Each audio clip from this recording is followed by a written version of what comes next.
AC চালানো শিখতে ৮ কর্মকর্তা আমেরিকা যাচ্ছে। এর খরচ কত জানেন? ৩,৪৫৩ কোটি টাকা।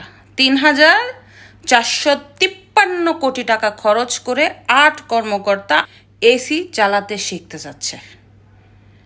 মানে বাংলাদেশে এখন টাকা গদগদ করছে, বাংলাদেশের মানুষ অনেক শান্তিতে আছে, এর জন্য ৩,৪৫৩ কোটি টাকা ব্যয় করে এসি চালাতে যেতে হবে আমেরিকায়।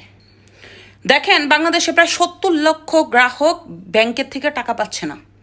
রিটায়ার যারা করছে তারা টাকা উত্তোলন করতে পারছে না। এই দেশবাসী সবার কাছে আমার বিচার, আমি ৬০ লক্ষ টাকার উপরে, আমার ৬০ লক্ষ টাকার উপরে ব্যাংকে আমানত আছে। আমি এই রমজান মাসে ৫,০০০ টাকা আমি চেয়েছি, আমার এই ৫,০০০ টাকার চেক পাস করে নাই। আজীবনের শ্রমের টাকা ব্যাংকে রাখছে, টাকা উত্তোলন করতে পারতেছে না। সেই সময় এরকম একটা খারাপ পরিস্থিতিতে ৩,৪৫৩ কোটি টাকা ব্যয় করে আমেরিকায় যে এসি চালানো শিখতে হবে, সেই দেশ কিভাবে এগিয়ে যাবে? বাংলাদেশ একটা চরম ক্রাইসিসের মধ্যে। ব্যাংকে টাকা নাই, গ্যাস সংকট, জ্বালানি সংকট, দ্রব্যমূল্যের ঊর্ধ্বগতি, বেকারত্ব বেড়েছে।